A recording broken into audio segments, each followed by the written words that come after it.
Saudara, isu nama Menteri Budi Ari yang terseret dan disebut dalam dakwaan jaksa pada perkara judi online terus disorot publik. Yang terbaru, baik Budi Ari maupun salah satu terdakwa Zulkarnain membantah bahwa Budi Ari terlibat atau menerima jatah judi online. Bagaimana mengusut tuntas perkara judi online ini? Kita bahas bersama sejumlah narasumber yang sudah hadir melalui sambungan daring di pagi hari ini. Di antaranya ada Wakil Ketua Umum Projo, ada Pak Freddy Damanik, kemudian ada peneliti Pusat Kajian Anti Korupsi Pukat UGM, Mas Zainur Rohman, dan juga ada anggota Komisi 1 DPR RI dari fraksi PKB yang juga panja judi online, Pak Syamsur Rizal. Selamat pagi Bapak-Bapak semuanya. Selamat pagi. Selamat pagi. Assalamualaikum Mbak Rizky. Waalaikumsalam warahmatullahi wabarakatuh. Selamat pagi. Saya mau ke Pak Freddy dulu. Pak Freddy, kalau tadi kita sudah melihat saksi, terdakwa Zulkarnain membantah kalau Budi Ari ini menerima fee atau 50%, begitu ya. Walaupun sebelumnya kita melihat ada nama Budi Ari disebutkan dalam surat dakwaan, begitu ya. Nah, apa yang bisa Anda baca dari sini? Iya, terima kasih. Seperti yang sudah sering kami sampaikan, sama seperti yang disampaikan Budi Ari tadi ya. Di narator tadi juga itu yang dimaksud oleh Budi Ari ya, peran media di sini. Termasuk narator tadi menyebutkan jaksa menyebutkan Budi Ari menerima jatah. Padahal tidak pernah jaksa menyebutkan itu. Tidak pernah atau tidak ada di dalam dakwaan seperti itu. Ya, tidak ada. Yang ada di dalam dakwaan, mereka 4 terdakwa itu bertemu, kemudian mereka sepakat sendiri menulis jatah-jatah itu. Budi Ari tidak tahu mengenai kesepakatan itu, tidak tahu mengenai pertemuan itu, ya. Kemudian tidak pernah menerima dana. Nah, kalau ya ada satu pun saksi, ada fakta lain atau ada bukti lain, sudah pasti ada di dalam dakwaan itu. Ya, termasuk di dalam persidangan kemarin. Kalau ada yang mengindikasikan itu, ya sekalian nih saya mengklarifikasi juga ya untuk Prof Mahfud ini. Saya bukan pansos ini Prof, tapi ini penting, bukan hanya bicara tentang kebenaran, tapi ini bicara tentang fakta persidangan, fakta hukum.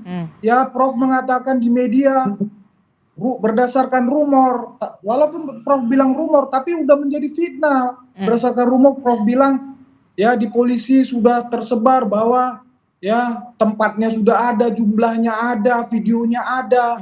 Ini kan, membangun narasi yang sangat buruk ini ya. Oke, jadi Anda menilai ada yang mencoba untuk sengaja menyudutkan Ketua Umum Projo Budi Ari atau seperti apa? Atau upaya penyerangan? Begini, tadi Budi Ari sudah bilang ya, jadi peran media sangat besar. Saya yakin Prof Mahfud belum baca itu dakwaan, cuman ngambil dari berita, ya judul berita saja, begitu loh. Jadi memang peran media memang penting di dalam memberikan informasi yang utuh. Jangan ada lagi judul-judul Budi Ari dugaan menerima dana dari judol. Jangan ada yang seperti itu. Tidak pernah ada di dakwaan seperti itu. Ya, kalau dari berkas penyidikan ada seperti itu, pasti sudah naik di dakwaan keterangan-keterangan itu. Maka dari itu kemudian sekali lagi kami jelaskan, tidak ada fakta, tidak ada saksi, tidak ada bukti yang mengarahkan ya pernyataan mereka itu yang tentang jatah itu. Jadi itu hanya omon-omon mereka saja, hanya kesepakatan mereka saja di luar sepengetahuan Budi Ari. Demikian. Oke, jadi ini Anda menilai ada dugaan persekongkolan di antara para terdakwa ini, termasuk juga soal bisa keterangan palsu. Kalau keterangan palsu itu bisa kita uji lagi, tapi ya yang mau saya katakan adalah berdasarkan dakwaan itu mereka ketemu kemudian membuat jatah-jatah porsi itu. Nah, itulah hasil pertemuan mereka. Ya hanya sampai di situ. Bisa jadi mereka si Zulkarnain ini mencatut nama menteri, ya kemudian mengambil keuntungan dari situ karena di dakwaan ada juga bahwa jatah yang 50% itu diterima sama dia, diambil sama dia. Nah kemudian ya ini kan dari hasil penangkapan, dari hasil penggeledahan misalnya, itu kan bisa dibuktikan. Itu kan angkanya semua jelas. Nah kalau misalnya barang bukti tertangkap jumlahnya misalnya sekian puluh miliar, dihitung, di total, loh benar ada duitnya sama dia, kan begitu. Nah itu kan sudah jelas di dakwaan, tetapi Budiari sama sekali tidak ada yang mengindikasikan itu, tidak ada bukti fakta sama sekali, tidak ada saksi. Demikian.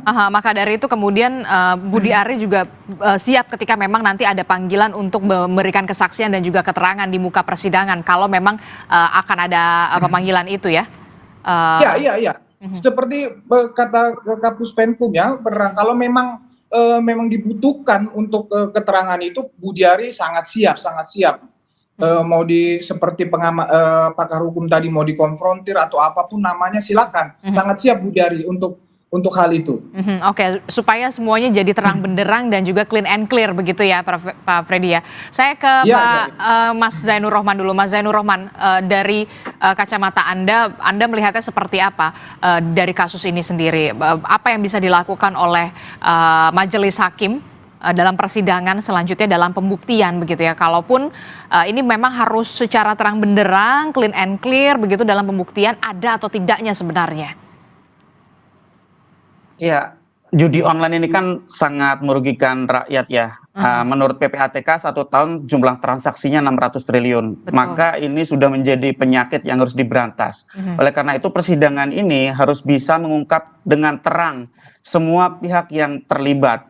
Baik itu sebagai para bandar judol maupun dalam konteks persidangan saat ini adalah pihak-pihak yang membackingi, yaitu para pegawai di Kominfo waktu itu dan juga kontraktornya yang kemudian mereka seharusnya melakukan pemberantasan tetapi kemudian melindungi website-website judi online yang bersedia membayar sejumlah uang.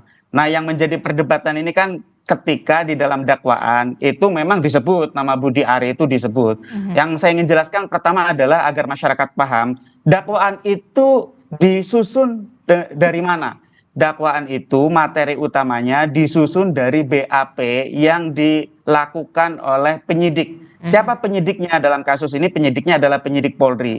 Jadi penyidik Polri memeriksa tersangka, memeriksa saksi-saksi, memeriksa alat-alat bukti lain termasuk surat, barang bukti, kemudian memasukkannya ke dalam BAP. BAP itu diserahkan kepada jaksa beserta dengan para tersangkanya. Nah, ketika memeriksa tersangka ini, kemudian jaksa juga melakukan pemeriksaan ulang, pemeriksaan tambahan.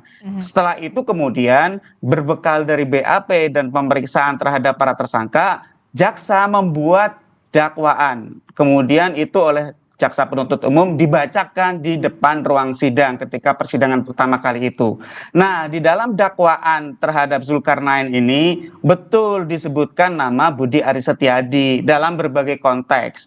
Antara lain yang pertama misalnya memerintahkan Zulkarnain untuk mencari orang yang mampu untuk crawling data situs judi online. Nah, sebenarnya di situ ada nama Adi Kismanto kan. Nah, Adi Kismanto ini sebenarnya tidak memenuhi syarat sebagai tenaga ahli di Kominfo karena persoalan administratif. Tetapi kemudian akhirnya diloloskan. Nah, kemudian mereka para pegawai di internal Kominfo dengan juga para tenaga ahlinya melakukan pengumpulan data judi online websitenya. Kemudian yang kemudian dilakukan adalah mereka ada komunikasi dengan bandar judi online, pemilik websitenya. Kemudian akhirnya ketemu satu kesepakatan untuk memberikan uang, sejumlah uang. Nah, sejumlah uang itu jumlahnya miliaran, sangat besar. Kemudian ya penyidik menemukan ada satu dokumen berupa rincian pembagian uang. Ya, ini dalam konteks yang disusun oleh Alwin Jabarti Kemas ya. Di situ ada kode-kode, ada kode D, ini diduga adalah Deden Imaduddin, ada kode S, Syamsul Arifin, ada kode R, itu untuk Rahmada, ada kode PM. Nah, ini di dalam penyidikan, pendalaman dari penyidik ini adalah kode untuk Budi Aris Setiadi dan seterusnya, masih banyak kode-kode yang lain. Artinya ini mengalir di dalam pembagian ini memang dibagi-bagi. Dan Nah, inilah yang kalau kemudian harus pertanyaannya dibuktikan di persidangan. betul, apakah misalnya uangnya sampai atau tidak? Aha. Apakah misalnya benar atau tidak PM itu adalah Budi Aris Setiadi dan seterusnya, itu adalah materi yang harus dilakukan pendalaman. Ya, ada juga misalnya orang jual nama, ada gitu ya. Misalnya, oh saya minta bagian untuk Pak Menteri, tapi misalnya dikantongi sendiri bisa. Tapi bisa juga ternyata memang misalnya diberikan beneran. Oleh karena itu, apa yang harus dilakukan? Yang harus dilakukan adalah penyidik Polri tindak lanjuti. Ini masih banyak, Mbak. Kenapa? Karena sejauh ini yang saya lihat, undang-undang yang digunakan itu adalah undang-undang ITE, dijerat dengan pasal membiarkan dapat diaksesnya judi online. Padahal ini perkara tipikor. Kenapa? Karena ada para pegawai negeri menerima suap untuk mengamankan situs judi online. Ini tipikornya tidak diproses oleh Polri. Bagaimana? Yang kedua TPPU, tindak pidana pencucian uang, itu juga tidak diproses. Nah, apakah ini mengalir betul ke Budi Aris atau tidak? Yaitu harus masuk ke dalam materi pendalaman oleh penyidik maupun di dalam proses persidangan Zulkarnain itu menjadi materi pendalaman, menjadi materi pembuktian di persidangan. Itu nanti kan di ruang sidang bisa saling di cross check. Tentu semua pihak ingin mengamankan posisinya masing-masing siapapun itu, tetapi kan ada berbagai alat bukti lain yang bisa digunakan untuk memperjelas apakah seseorang itu ikut menerima atau tidak. Prinsip dasarnya tidak boleh ada satu orang pun menikmati hasil kejahatan, sehingga siapapun yang menerima itu harus diproses secara hukum. Nanti selain di ruang sidang yang terbatas itu sebenarnya penyidik kan bisa mendalami melalui misalnya rekaman transaksi keuangan dari PPATK, kemudian juga digital forensik. Apakah misalnya seseorang itu mengiyakan pemberian untuknya, itu bisa dicek di bukti forensiknya ada atau tidak ya. Misalnya chat melalui Signal, melalui Telegram. Kalau WA kayaknya sekarang para koruptor udah nggak pakai WA ya, mereka takut kalau transaksi pakai WA gitu. Atau misalnya menggunakan cross check terhadap para saksi yang sekarang adalah para terdakwa itu. Jadi ada banyak cara untuk memastikan apakah seseorang itu benar menerima atau tidak. Kalau menerima kepada rekening nama yang bersangkutan nggak mungkin. Misalnya memberi kepada A, transfer ke rekening A, yang enggak. Koruptor nggak sebodoh itu. Biasanya menggunakan nomine, meminjam rekening orang lain, dititipkan kepada orang lain, diserupakan transaksi-transaksi yang sah, misalnya jual beli atau misalnya investasi atau menggunakan transaksi kripto dan lain-lain. Jadi koruptor sekarang juga sudah banyak belajar ya, mereka mengamankan diri bertransaksi secara aman, Mbak. Ada banyak cara yang bisa dilakukan di persidangan untuk membuktikan begitu ya, menerima atau tidak menerima, termasuk juga ketika menerima atau tidak menerima dimasuknya ke rekening mana dan ke rekening mana begitu ya. Itu yang kemudian harus benar-benar dibuktikan di muka persidangan. Itulah yang kemudian menjadi penting untuk kita semua di persidangan begitu. Saya ke Pak Syamsu. Pak Syamsu, Anda sebagai Komisi 1 DPR dan juga Panja khusus Judol melihat kasus ini begitu ya. Nama Budi Ari kemudian disebutkan dalam surat dakwaan dan disorot banyak pihak. Dari Panja sendiri sebenarnya seperti apa langkah-langkah yang sudah dilakukan khususnya untuk penanganan judi online ini?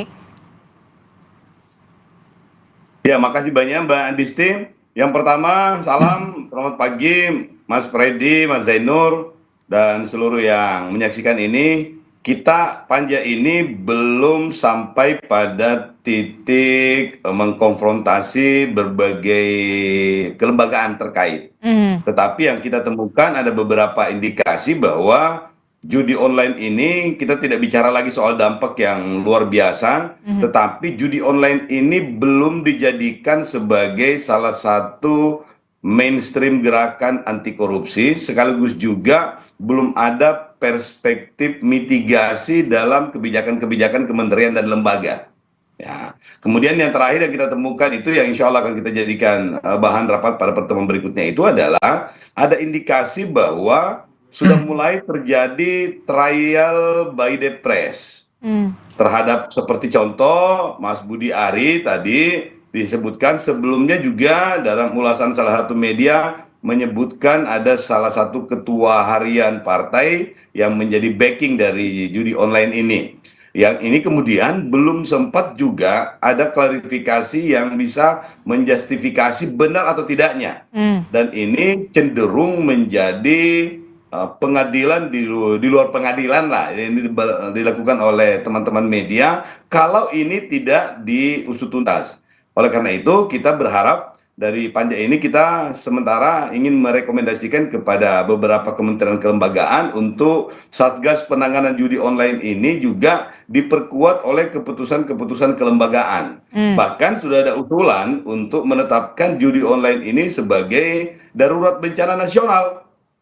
Sehingga ada, karena sudah ditetapkan sebagai extraordinary crime, sehingga juga ada dukungan-dukungan kebijakan yang maksimal. Bahkan kalau memungkinkan Presiden mengeluarkan perintah untuk melakukan crash program sehingga judi online ini benar-benar bisa diusut tuntas, termasuk langkah-langkah mitigasi lainnya. Ya, salah satu yang kita usulkan kemarin itu adalah bagaimana penertiban SIM card bahkan ke eSIM itu segera dilakukan sehingga bisa mengidentifikasi beberapa akun-akun atau nomor-nomor yang selama ini spam, yang selama ini dijadikan sebagai nomine oleh pihak-pihak tertentu, sehingga ke depannya ini bisa menjadi lebih clear. Ya. Termasuk juga yang terbaru adalah ini, Pak Syamsu, terkait dengan situs judi online yang kemudian sudah menyusup ke salah satu aplikasi Peduli Lindungi yang kemudian sudah diantisipasi, sudah dilakukan mitigasi, dilakukan pemblokiran kalau tidak salah begitu ya. Nah ini yang kemudian juga sudah banyak sekali sudah disusup-susupi begitu ya. Apa yang kemudian masukan kepada pemerintah dan juga kementerian jangan sampai kemudian judul ini sudah semakin merajalela gitu loh. Dan ini sudah masuk darurat judi online menurut saya. Darurat judi online ini harus jadi darurat nasional, darurat bencana sosial. Jadi bukan hanya menggunakan situs-situs yang sudah tidak aktif, tetapi juga rekening-rekening bank yang dorman. Jadi banyak sekali modus yang mereka lakukan yang memang kelihatannya mereka sudah mempersiapkan diri dengan segala infra dan suprastruktur yang mereka miliki, yang kadang-kadang kita ketinggalan 1-2 langkah di belakang, dan ini yang kita tidak bisa antisipasi kalau kita tidak menunjuk atau memiliki satu kebijakan secara nasional yang membuat teman-teman kepolisian, kejaksaan, teman-teman aktivis, teman-teman media itu punya ruang yang lebih luas untuk menunjukkan keberpihakannya kita untuk melindungi masyarakat. Jadi perspektif yang ketiga yang ingin kita lakukan itu adalah semua langkah yang kita lakukan itu bukan hanya ansih pada penanganannya, tetapi juga perspektifnya adalah perspektif mitigasi untuk perlindungan masyarakat. Karena kalau dari data-data PPATK itu bukan hanya sekadar 600 triliun, tetapi bisa sudah tembus di angka kuadriliun, sudah lebih dari 1.000 triliun. Dan itu juga menyasar bukan hanya kalangan-kalangan profesional, kalangan-kalangan yang memiliki mindset yang sudah mapan lah, tetapi juga sampai pada anak-anak. Berbagai profesi, bahkan seorang ustadz, pendeta juga ternyata terlibat, baik disengaja maupun tidak disengaja. Dan ini memang sudah menjadi ancaman yang luar biasa, Mbak. Ini sudah jadi ancaman yang luar biasa karena sudah masuk. Satu lagi, Mbak, ini. Silakan singkat. Komdigi itu sudah men-take down itu kurang lebih 5,1, katanya sekarang sudah 5,3 juta situs. Mulai dari November sampai di awal Mei kemarin. 5,3 juta situs sudah ditutup. Tapi ternyata praktek judi online itu masih luar biasa. Berarti mereka mampu bermetamorfosa di situs-situs yang lainnya, atau mereka berkamuflase di situs-situs atau di media-media yang lain. Dan itu yang mesti diantisipasi. Mati satu tumbuh 10.000 begitu ya, bukan mati satu tumbuh 1.000. Itu yang kemudian harus benar-benar menjadi perhatian khusus dari pemerintah pusat begitu ya. Tidak hanya soal bagaimana siapa saja yang dalam tanda kutip begitu ya orang-orang yang membackingi, tapi juga usut tuntas sampai ke bandar judulnya, bandar besarnya begitu. Jangan sampai kemudian ada pengalihan begitulah. Apa yang bisa dilakukan oleh pemerintah pusat? Ini satu lagi, Mbak, yang terakhir, yang rekomendasi kita yang keempat itu. Kalau itu kemudian ada indikasi bahwa ternyata servernya atau situs-situsnya dikembalikan dari luar negara kita, maka kita mesti melakukan langkah-langkah diplomasi kenegaraan. sehingga Kementerian Luar Negeri ini bisa menjalin hubungan dengan kementerian atau dengan pemerintah di negara-negara yang terindikasi menjadi pusat dari server itu, sehingga kedepannya kita bisa melakukan langkah-langkah yang sifatnya internasional strategi, sehingga kedepannya sekali lagi kita bisa juga menginterupsi di beberapa praktek-praktek di negara lain yang berpengaruh terhadap praktek di Indonesia. Oke, apa yang bisa dilakukan oleh pemerintah pusat untuk bisa semakin memperketat, jangan sampai kemudian langkah-langkah dari situs judi online dan juga bandar judul ini masih bebas berkeliaran begitu ya? Apa yang harus dilakukan oleh pemerintah pusat? Tapi nanti kita akan bahas usai jeda, tetaplah bersama kami di Sapa Indonesia Pagi, kami akan segera kembali.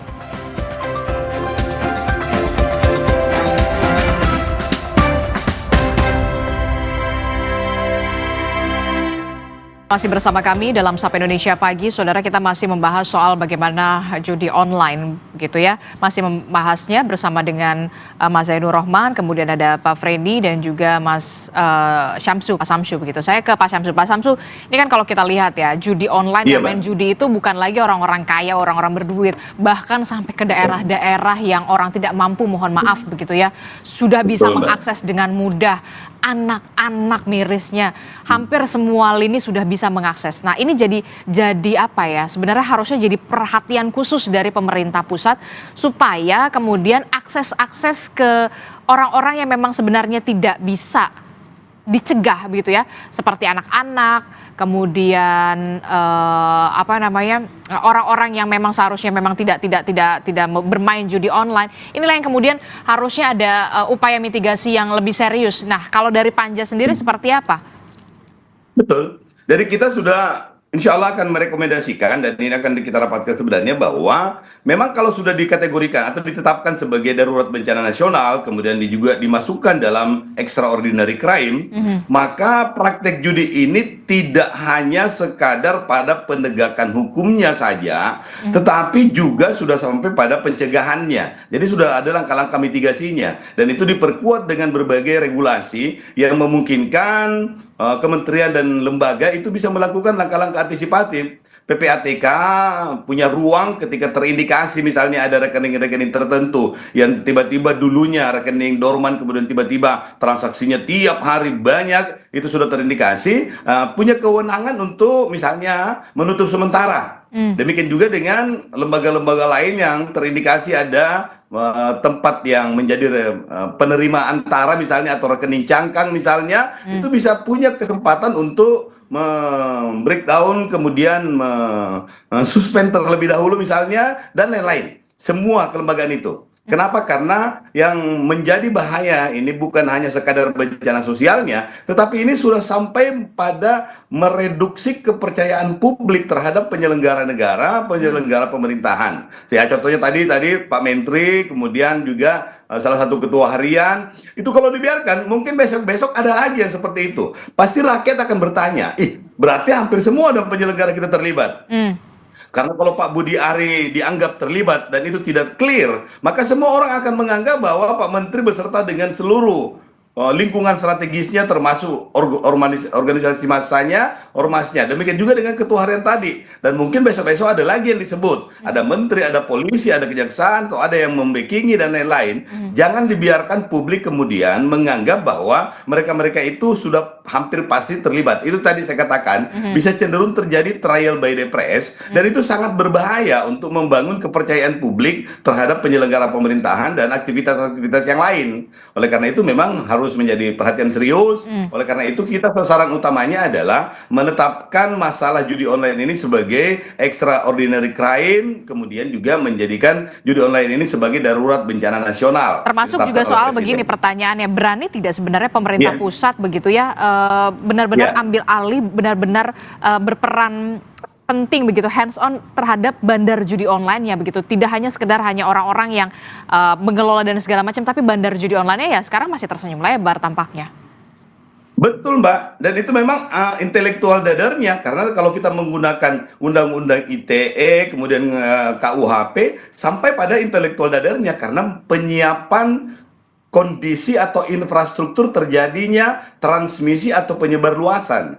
Berarti semuanya yang terkait dengan aktor intelektualnya pun juga bisa mendapatkan tanda kutip ya pidana atau perlakuan negara, sehingga kita juga ingin supaya ini menjadi keseriusan bersama. Makanya solusinya adalah penetapan darurat bencana nasional atau dijadikan sebagai extraordinary crime, sehingga perangkat hukum yang lain itu juga bisa berfungsi dengan baik. Ya. Oke, Demikian, baik. Mbak Rizky. Baik, terima Ya. kasih untuk Pak Syamsu Terima kasih, Mbak. Ya. Rizal, selaku Mas, juga Panja ya. Khusus Judi Online Komisi 1 DPR RI telah bergabung bersama kami. Terima kasih untuk waktunya. Kami melanjutkan kembali bersama dengan Mas Zainur Rohman dan juga Pak Freddy begitu ya. Nah, kalau begitu penting sekali untuk mengusut secara tuntas, secara terang benderang, termasuk juga soal pembuktian di persidangan.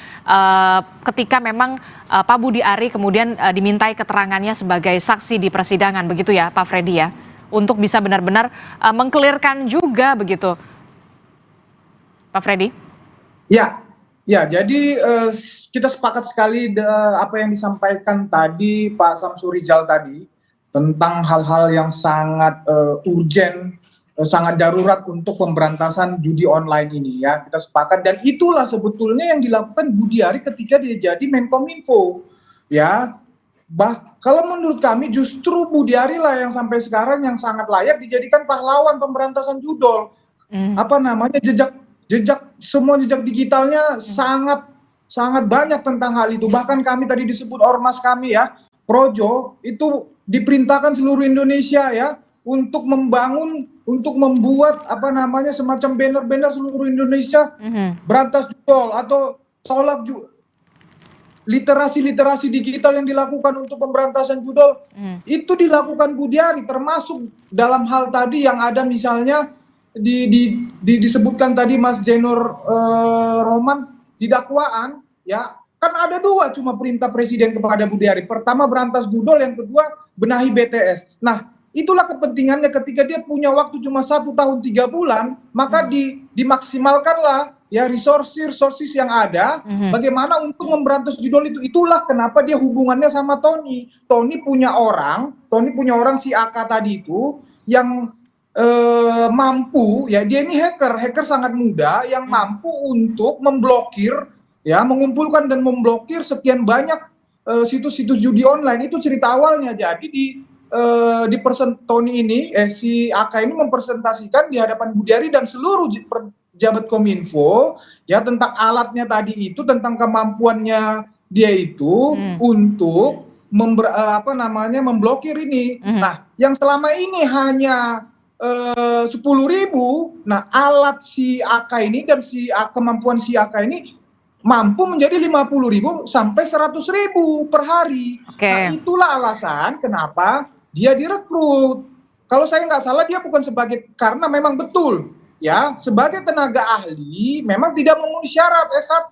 Kemudian itu jadi pertanyaan juga soalnya kemudian bisa ada di dalam Kominfo itu gitu, walaupun tidak memenuhi syarat secara administratif. Iya, karena tidak memenuhi syarat secara administratif, kemudian oleh direktur yang kalau nggak salah direktur pengendalian ya, jadi dibuat skema lain. Jadi memang sudah lazim di dunia di dunia IT ini bahwa kalian kemampuanlah yang utama. Bukan berarti pendidikan tidak penting, tetapi kemampuan itu sudah ditunjukkan oleh dia ini jauh melampaui yang selama ini sudah berjalan. Itulah alasannya kenapa Kominfo melakukan perekrutan. Nah, saya jelaskan sedikit lagi. Jadi di dakwaan ini ada mulai Januari sampai April ya, sebelum Budi Ari masuk, ini orang-orang ya termasuk si Kemas ini dan kawan-kawan, Deden dan kawan-kawan ini sudah main, bahkan jauh sebelumnya mereka sudah main ya, untuk membackingi, untuk pengamanan situs judi online ini. Nah, masuklah si AK ini yang dibawa oleh Tony ini ya, gencar melakukan pemberantasan situs judi online. Mereka terganggu ya. Nah, kemudian Deden ini sebagai ketua, ini di dakwaan ya, sebagai ketua pemberantasan ini terganggu. Mereka temuinlah si AK, tergoda si AK. Nah, cuman si AK ngomong ya, yang dekat Budi Ari itu adalah si Tony Nah, Zulkarnain Tony ditemui oleh Tony. Nah, Tony ini terpengaruh. Nah, jadi dalam hal ini Budiari itu dihianati, Budiari itu ditipu sama orang-orang ini. Itu konteksnya. Jadi Zulkarnain ini make nama Budiari untuk meyakinkan orang-orang ini supaya dia dapat jatah katakan lebih banyak. Itu semua uang dia yang terima, ada di dakwaan itu. Dan jadi namanya dicatut lah ya, ibaratnya begitu ya. Nah, inilah yang kemudian harus benar-benar dibuktikan secara clear and clear kalau memang seorang Budi Ari ini memang tidak sesuai dengan apa yang ada di surat dakwaan soal pembagian jatah-jatah itu ya. Ini yang harus benar-benar dibuktikan nanti di persidangan. Saya ke Mas Zainur Rohman. Mas Zainur Rohman, apa yang harusnya dilakukan oleh pemerintah dalam hal ini adalah soal penegakan hukum, pemberantasan judi online begitu ya. Jangan sampai kita hanya berfokus di kasus ini saja begitu ya, soal nama Budi Ari disorot publik lah, kemudian masuk surat dakwaan lah, tapi kemudian yang jadi inti utamanya adalah soal bandar judolnya aja sekarang masih bebas berkeliaran begitu ya, masih bisa menancapkan kaki di mana-mana. Ya Mbak, karena memang kan judol itu kan organized crime, transnational crime, kejahatan yang terorganisasi dan juga kejahatan lintas negara. Operasionalnya saja dari Kamboja gitu ya, dan terorganisasi karena ada begitu banyak tenaga kerja yang bekerja. Bahkan kalau di Kamboja kalau tidak salah jumlahnya 80.000 warga negara Indonesia yang menjadi operator judi online di sana. Mungkin ada beberapa bandar besar dengan omset dengan kekayaan puluhan triliun gitu ya. Nah, jadi saya melihat memang dengan kasus yang sekarang sedang disidangkan ini harusnya menjadi titik tolak bagi pemerintah untuk serius memberantas judi online. Ya, jadi ini kan kejadian di Kominfo ini kan juga seharusnya menjadi pembelajaran. Betul. Apa yang harus direview? Harus ada audit investigatif untuk mereview kegagalan sistem. Mengapa para pejabat yang seharusnya memberantas judi online justru menjadi pelindung judi online? Yang kedua, apakah teknologi yang dimiliki oleh Indonesia itu mencukupi? Kalau saya pikir teknologi blokir, teknologi crawling itu sekarang di dunia udah sangat maju luar biasa ya. Indonesia pegang Pegasus sudah dari zaman dulu gitu ya.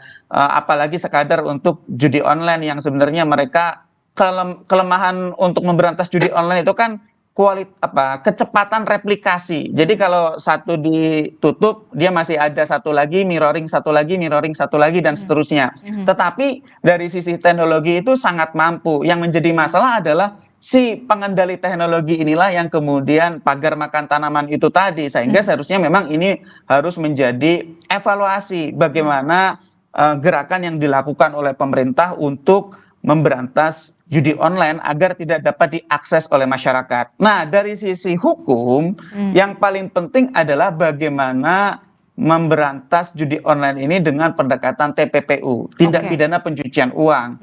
Mengapa? Karena kan ujung-ujungnya adalah semua soal hasil dari judi online. Judi online ini kan scam, ya, masyarakat itu dibuat kecanduan sehingga mereka tidak bisa berhenti. Mungkin mereka akan dimenangkan 1 kali oleh bandarnya, mereka akan dikalahkan 9 kali gitu ya. Nah, uang yang terkumpul itu semua dicuci. Seperti kasus yang kemudian ada yang disidangkan kan, ada bandar judi online itu menggunakan uang hasil judi online-nya untuk membangun sebuah hotel di sebuah kota gitu ya.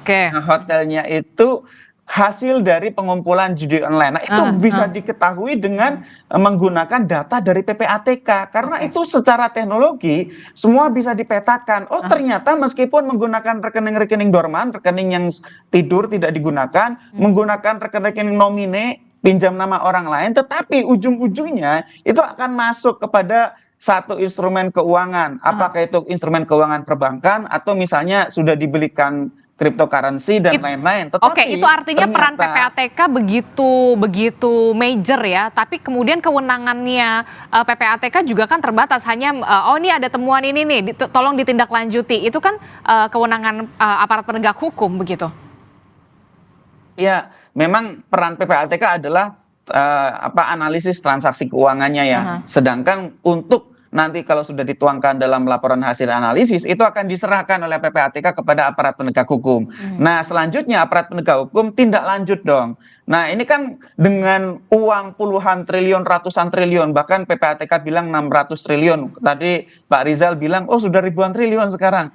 Itu kan kemungkinan uang itu mengalir ke segala penjuru, itu sangat besar.